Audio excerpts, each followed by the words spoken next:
notre invité ce matin.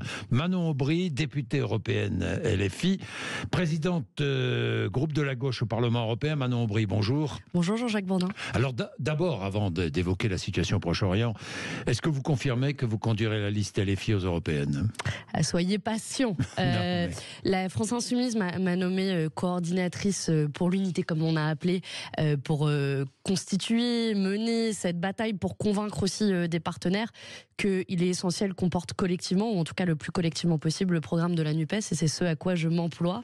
Enfin, le problème de la NUPES, collectivement, la NUPES, c'est... Mais vous savez, on a signé un programme il y a un an, c'était pas rien, ça nous a fait élire 150 députés, c'est un programme de 650 propositions, je crois qu'il y a plein de gens qui ont retrouvé l'espoir grâce à la NUPES, et moi je veux leur dire que, quoi qu'il en soit, je porterai ce programme de la NUPES aux élections européennes, et quoi qu'il en soit, l'espoir qui est né il y a un an, eh bien, nous tenterons d'y être à la hauteur face au duo entre l'extrême droite d'un côté et les macronistes de l'autre. Donc vous conduirez la liste LFI, quoi. Attendez, je dis quelques LFI semaines. Parce qu'il n'y aura pas de liste NUPES, on le sait maintenant. Un mot là-dessus, parce que c'est important quand même. Oui, parce qu'après on va passer à plus important. Parce que les socialistes, les communistes et les écologistes ont fait un choix solitaire que je regrette. Parce qu'il y a un an, quand il s'agissait de mettre le logo NUPES et la tête de Jean-Luc Mélenchon, c'était bien pratique pour faire élire des députés. Mais donc le programme qu'ils ont signé il y a un an, ils n'y croient plus. Il y avait un chapitre sur les questions européennes. Quel est leur désaccord aujourd'hui avec ce chapitre ? Moi, je leur pose la question. S'ils n'ont pas de désaccord, alors nous aurions pu mener ensemble cette liste. S'ils ont des désaccords, qu'ils les explicitent. Mais moi, je continuerai à porter ce programme de la NUPES. Oui, la tête de Jean-Luc Mélenchon, n'est-ce pas là le problème ? Nous y reviendrons tout à l'heure, Manon Aubry. Mais regardons la situation. En tout cas, il était bien pratique il y a un an. Il était pratique. Il est peut-être moins aujourd'hui. Nous verrons cela tout à l'heure, Manon Aubry. Bien. En attendant le Proche-Orient, Emmanuel Macron est en Israël. Visite importante. D'abord, est-ce qu'il a raison d'aller sur place ? Oui, il a raison d'aller sur place. La voix de la France est importante dans le conflit israélo-palestinien. Elle est très attendue, je crois. Et je crois aussi qu'elle n'a pas été à la hauteur ces derniers jours. La voix de la France, historiquement, c'est celle qui a porté la voix d'une solution à deux États. C'est une voix un peu singulière. La France qui est par ailleurs un membre permanent du Conseil de sécurité. Et le rôle de la France, à cette heure, Jean-Jacques Bourdin, c'est de porter la voix d'un cessez-le-feu, que les armes se taisent, que l'on protège les civils palestiniens comme les civils israéliens. C'est ça la voix de la France, pas un va-t-en-guerre, pas un soutien inconditionnel, comme Yael Braun-Pivet, la présidente de l'Assemblée nationale, l'a démontré, l'a témoigné ces derniers jours en se rendant. Il y a eu un cafouillage. Pourquoi le président de la République se rend après la présidente de l'Assemblée nationale ? On ne sait même pas si c'est pour porter le même message qu'elle. Et donc, la voix de la France compte pour appeler à un cessez-le-feu, pour appeler à la levée du blocus, pour appeler à la condamnation des crimes de guerre. Voilà moi ce que j'attends du président de la République. Bien, et on a d'ailleurs envoyé une lettre au président de la République ce matin, à la France Insoumise, pour lui demander précisément que cette voix de la France pour la paix que je viens de décrire soit celle que Emmanuel Macron les messages que porte Emmanuel Macron, solidarité avec Israël, riposte dans le respect du droit humanitaire, solution à deux États, pause humanitaire et construction d'un cessez-le-feu, et puis libération des otages, évidemment. Rencontre avec Benjamin Netanyahou pour négocier une trêve humanitaire. Vous soutenez cet effort, une trêve humanitaire ? Bien sûr que je soutiens une trêve humanitaire, mais combien de temps ça va durer une trêve humanitaire ? Comment on fait concrètement ? C'est quoi une trêve humanitaire ? On fait taire les bombes pendant 1 heure, 2 heures, on laisse passer 20 camions, 30 camions humanitaires, alors qu'il en faudrait 100 par jour. Est-ce qu'on mesure bien ? On a plus de 2 millions de personnes qui sont privées d'eau, d'électricité, de nourriture, qui sont sous le feu et sous les bombes indiscriminées d'Israël. C'est pour ça que nous demandons un cessez-le-feu. Et d'ailleurs, j'observe que jusqu'à présent, la France n'a pas parlé d'un cessez-le-feu. Terroriste. Expliquez-moi. C'est quoi l'autre solution ? Bombarder de manière indiscriminée l'ensemble de la population palestinienne ? La trêve humanitaire est peut-être un premier pas, non ? Mais vous savez, je l'ai voté, la trêve humanitaire au Parlement européen. Mais elle est insuffisante. Ça n'a jamais été codifié par ailleurs en droit international, la trêve humanitaire. Il faut un cessez-le-feu pour que les armes se taisent. Parce que quand le mot cessez-le-feu est absent, ce qui reste, c'est le bruit assourdissant des armes et des bombes qui sifflent. Vous avez des journalistes qui se sont fait tuer. Vous avez des humanitaires qui se sont fait tuer. Des membres des Nations Unies qui se sont fait tuer. Des secouristes, qu'ont-ils demandé pour se retrouver sous les bombes ? Alors oui, les crimes du Hamas, je vais vous le dire, ils sont abjects. Oui, les crimes du Hamas, ils doivent être condamnés. Mais est-ce que ça mérite que 2 millions de personnes... Du terrorisme. Mais vous savez... Du terrorisme. Le Hamas... Il est facile de dire les mots. Le Hamas... Quand ils sont réels. le Hamas est classifié comme un groupe terroriste depuis 2003 par l'Union européenne. Bien. Est-ce que vous avez entendu le moindre d'entre nous le remettre en question? Et je vais plus loin que ça. Vous savez, le Hamas a commis des crimes de guerre. Je n'ai pas entendu les membres du LFI employer le mot dans tous les cas. J'ai même entendu, ici même, il y a une semaine, une députée LFI parler de résistance. Alors, vous lui avez posé, j'ai vu la séquence, vous lui avez posé beaucoup de fois la question. C'est logique, C'est logique, vous avez tout à fait le droit de poser vos questions, Jean-Jacques Bourdin. Non, parce que je m'interrogeais. Daniel Obono a dit que le Hamas se considérait comme tel, mais nous ne le considérons pas comme tel. Je le redis très clairement à votre antenne. Non, le Hamas n'est pas l'expression. Elle a eu tort. C'est pas ce qu'elle a dit. Le Hamas n'est pas l'expression.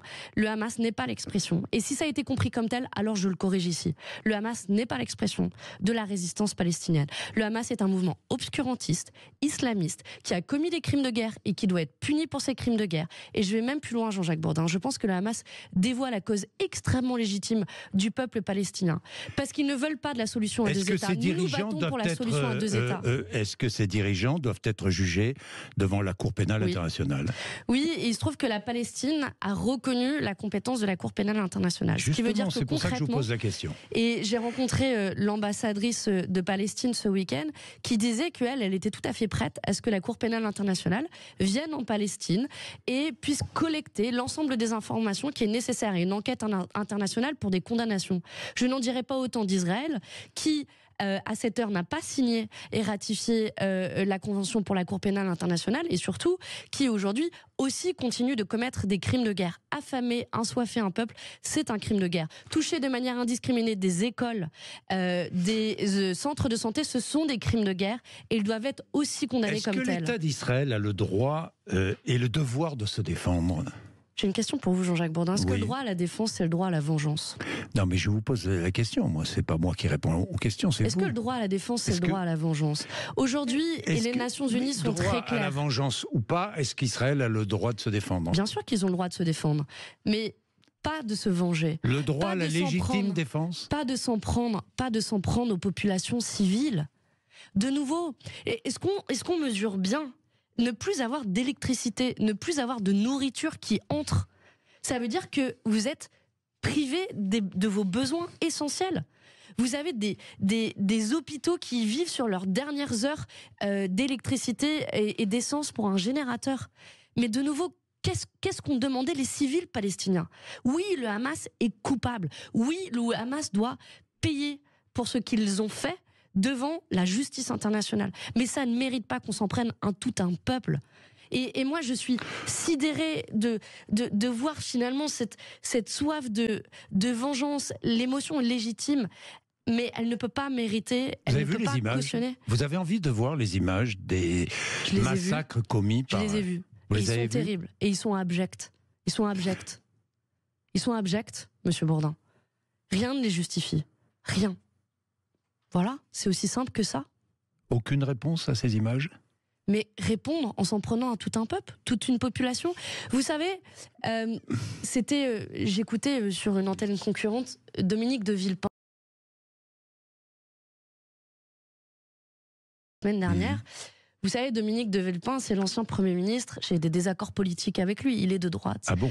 Mais il disait à juste titre que la guerre contre le terrorisme qui a été menée après les terribles attentats terroristes de 2001 aux États-Unis était une terrible erreur. Et d'ailleurs, à ce moment-là, la voix de la France a été singulière. Dominique de Villepin s'est opposé à la guerre qui a été menée en Irak. Eh bien, je pense qu'on devrait s'inspirer un peu plus des mots de Dominique de Villepin et que oui, la responsabilité de la France n'est pas de cautionner cette vengeance aveugle. Quand je vois la présidente de l'Assemblée nationale qui parle de soutien inconditionnel et qui dit que rien ne doit empêcher Israël de se défendre, je pense que c'est une faute politique, c'est une faute morale et c'est une faute diplomatique. Oui, elle appuie un nettoyage ethnique. J'ai même entendu ça dans la bouche d'un député LFI. Elle appuie un nettoyage ethnique. Vous en êtes là? Le nettoyage ethnique, c'est ce qui a été avancé par plusieurs... Monsieur David Guiraud, qui est député LFI. Vous en êtes là? Le nettoyage ethnique, c'est pas nous qui avons inventé ce terme.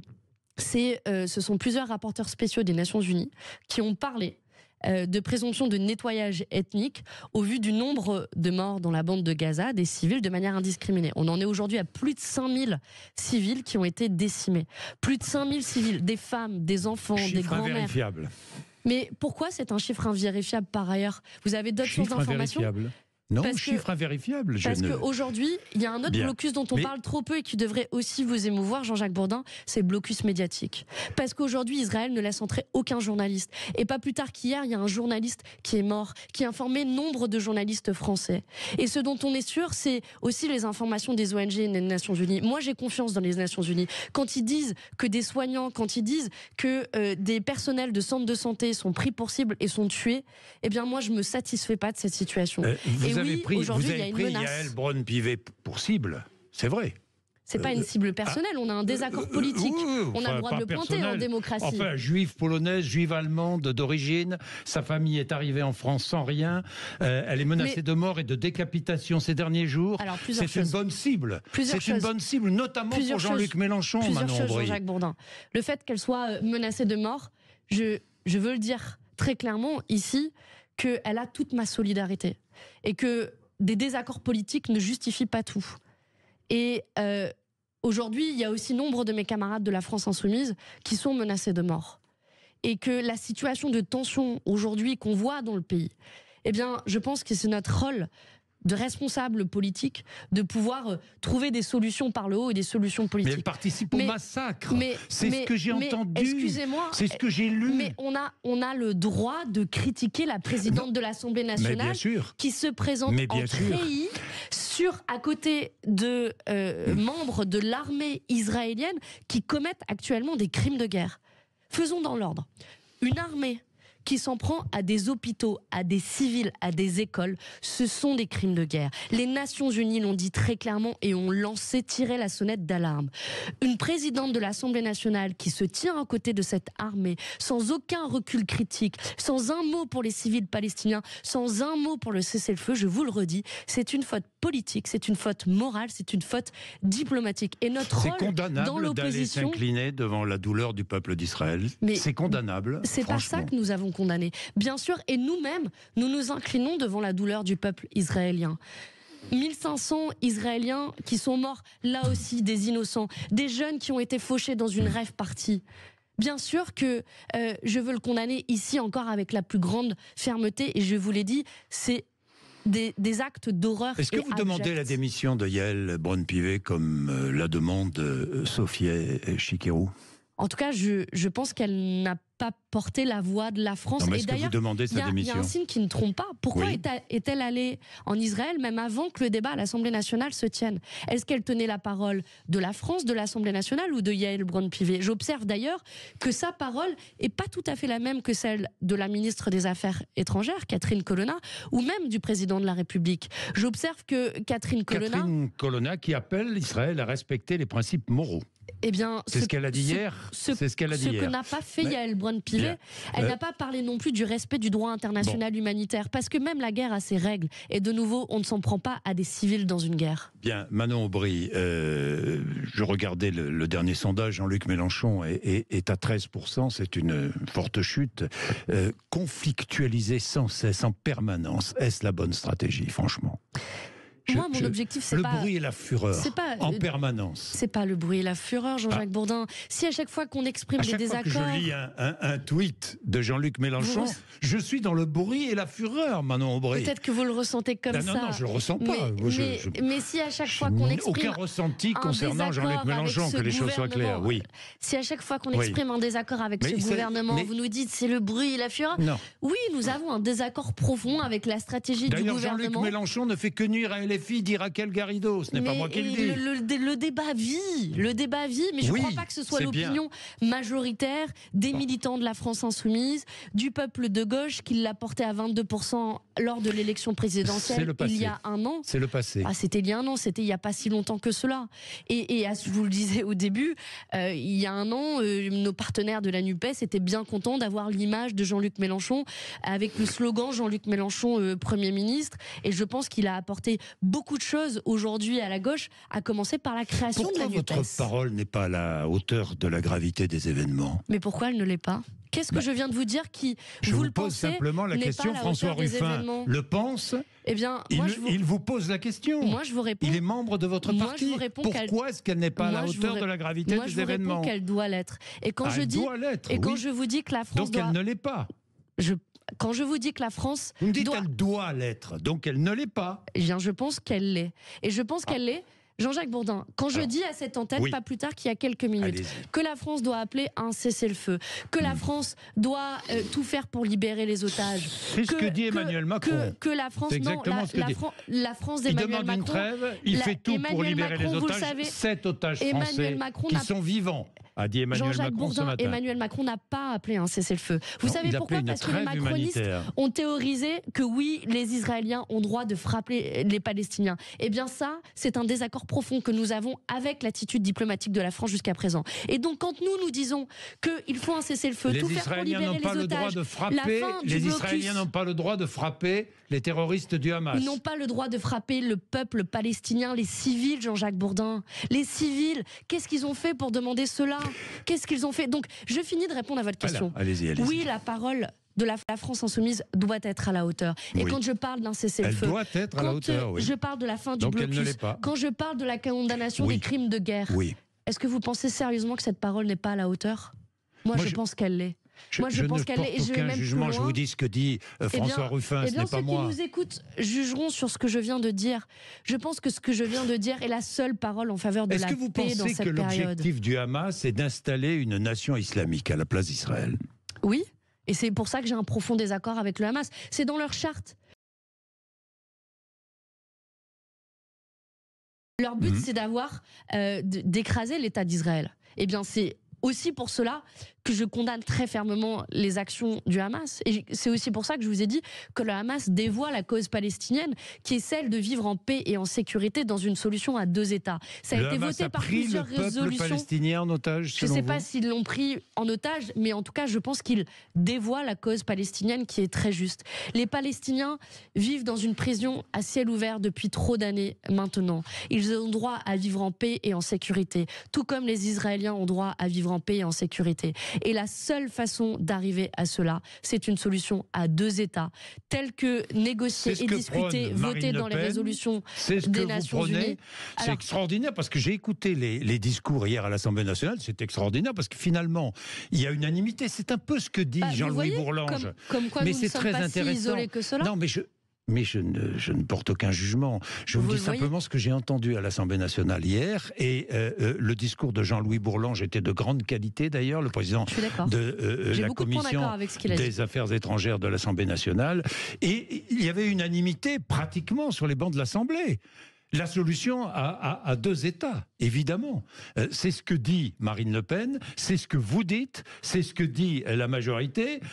LR est un peu plus hésitant sur la question, et le reste de la gauche, c'est ce que dit aussi le reste de la gauche, Manon Aubry.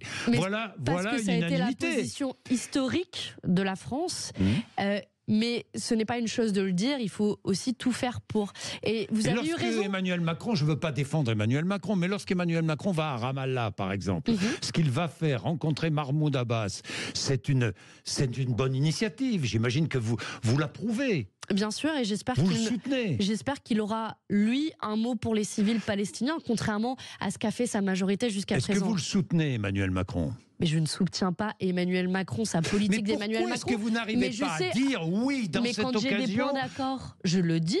Quand Emmanuel Macron, et j'en suis sûr, fait tout pour libérer les otages israéliens, bien sûr que je suis d'accord avec cela. Et Français. Et notamment les Français, j'espère qu'il n'œuvrera pas que les Français. Mais quand Emmanuel Macron et sa majorité n'ont pas un mot pour les civils palestiniens, pour dénoncer, condamner les crimes de guerre qui sont menés à l'heure actuelle par le gouvernement israélien, alors je dis que j'ai un désaccord, Jean-Jacques Bourdin. Quand Emmanuel Macron n'a pas un mot pour le cessez-le-feu, je dis que j'ai un désaccord. Et mon rôle et ma responsabilité, c'est de trouver ce chemin, je vous l'accorde, difficile et sinueux de la paix, mais quoi d'autre en ces temps de guerre que de prôner la paix et un cessez-le-feu ? Bien, un cessez-le-feu, facile à dire. Bien, Manon Aubry, je voudrais terminer sur quelque chose qui me tient à cœur et qui vous tient à cœur, je le sais. Il s'agit de l'évasion fiscale. Vous êtes... Ah non, un mot, tiens, parce qu'on m'a beaucoup dit, mais Manon Aubry a voté, tiens, encore pour rester sur le Hamas. Et après, on parle d'évasion fiscale quand même. Oui, je vais en parler, évidemment. 3 députés européennes ont voté non à la résolution européenne. 3 députés européens ont voté non à la résolution européenne condamnant le Hamas et réclamant une pause humanitaire, c'est vrai ou pas? Alors nous avons voté en faveur de la condamnation du Hamas, je tiens à le dire, puisque certains de vos confrères journalistes ne se sont pas intéressés de près à ce qui s'est passé au Parlement européen. Donc c'est faux. Attendez, nous avons voté pour la condamnation très ferme du Hamas par le Parlement européen. En revanche, nous avons déposé un certain nombre d'amendements au Parlement européen. J'ai déposé des amendements pour un cessez-le-feu, des amendements pour la condamnation des crimes de guerre, un amendement pour la levée du blocus de Gaza, et le reste du Parlement européen ne l'a pas voté. La voix du Parlement européen s'est déshonorée. À partir de ce moment-là, nous avons refusé de voter une résolution qui ne contenait pas l'essentiel, c'est-à-dire un cessez-le-feu. Vous avez compris pourquoi je le défendais. Alors, vous avez voté non, donc, à la résolution européenne. Nous avons voté oui à la condamnation du Hamas. Laissez-moi terminer, Manon Aubry. Vous avez voté non à la résolution européenne condamnant le Hamas et réclamant une pause humanitaire. Jean-Jacques Bourdin, j'ai voté oui à la pause humanitaire, oui à la condamnation du Hamas. Chacun pourra aller vérifier mes votes sur ces partis. En revanche, vous n'aviez pas voté une précédente résolution qualifiant la Russie d'État promoteur du terrorisme. C'est vrai ça ou faux? Alors de nouveau, j'ai voté toutes les résolutions au Parlement européen qui condamnaient les attaques de la Russie contre l'Ukraine. Il y a une chose que je n'ai pas votée, c'est la qualification de la Russie comme État terroriste, qui n'est pas codifiée en droit international et qui ne facilite pas les négociations. J'observe que tout le reste de la gauche, y compris ceux qui donnent des leçons, les socialistes, les écologistes, ont fait de même, c'est-à-dire que n'ont pas voté la partie du texte qui ne considérait pas la Russie comme État terroriste. On parle d'évasion fiscale oui, mais je vais en parler. Parce que je vois que l'heure tourne. Je suis le maître du temps. La NUPES, c'est morte, Manon Aubry. Disons clairement les choses. Elle est morte. Moi, je le souhaite pas, en tout cas. Non, vous ne le souhaitez pas, mais la réalité... J'observe, si vous voulez, j'observe que les socialistes, les communistes et les écologistes ont signé un programme... Ne veulent plus de Jean-Luc Mélenchon, ils en ont assez de Mélenchon. Jean-Jacques Bourdin, c'est pas Jean-Luc Mélenchon. Mais si, c'est lui. Mais il n'y a pas que lui pour les élections européennes. Est-ce que Jean-Luc Mélenchon est candidat? Mais il est là partout. Non, mais il est là partout. Il inonde tout le monde de tweets, il intervient partout. Il s'est mis en retrait. Mais non, moi je... Attendez. Il est là partout. La question est sérieuse. Je veux bien qu'on la la vie traite. Politique. La question est sérieuse. Mis en retrait, la question qui nous est posée, c'est est-ce que nous voulons nous donner les moyens de remporter, d'être un espoir pour la gauche, de l'emporter contre l'extrême droite et contre les macronistes? Vous savez quel serait le moyen? Si c'est le cas, alors oui, il nous faut une gauche unie. Et pour avoir une gauche unie, oui, il nous faut la NUPES. Nous sommes accordés sur un programme il y a 1 an. La retraite à 60 ans, la lutte contre l'évasion fiscale, la redistribution des richesses, la planification écologique. Eh bien, moi, je vous le dis, ce programme, je vais continuer à le porter. Bien, Manon Aubry, plus de 1000 milliards de dollars, 900 milliards d'euros, les profits que les grandes entreprises de la planète ont transférés vers des paradis fiscaux en 2022. C'est la dernière étude. Quelle réaction? L'évasion fiscale. En revanche, l'évasion fiscale des particuliers a fortement chuté. C'est vrai. Les particuliers fortunés, bien sûr. Mais on est en train de perdre la bataille sur 2 plans. D'une part, l'évasion fiscale des grandes entreprises multinationales qui ont augmenté 1000 milliards, je ne sais pas si on mesure bien, de dollars logés dans les paradis fiscaux, comme l'Irlande et les Pays-Bas, qui ne sont toujours pas des paradis fiscaux au niveau européen. Et ben moi, je vais me battre aux élections européennes prochaines pour que l'Irlande, le Luxembourg et les Pays-Bas soient classés comme des paradis fiscaux. Et la deuxième bataille, c'est l'évasion fiscale des milliardaires. Les milliardaires, eh bien, ils payent entre 0 et 2% d'impôts. Quand vous, Jean-Jacques Bourdin, tous ceux qui nous écoutent, payent 40-50% d'impôts. Eh bien, ça doit cesser. Et pour ça, il faut appeler un chat, un paradis fiscal, un paradis fiscal. Et il faut mettre les bouchées doubles quand le gouvernement fait tout pour satisfaire les grandes entreprises qui logent leurs bénéfices dans les paradis fiscaux. C'est complètement injuste. Tout le monde doit payer sa juste part d'impôts. Bien, merci Manon Aubry d'être venu nous voir ce matin.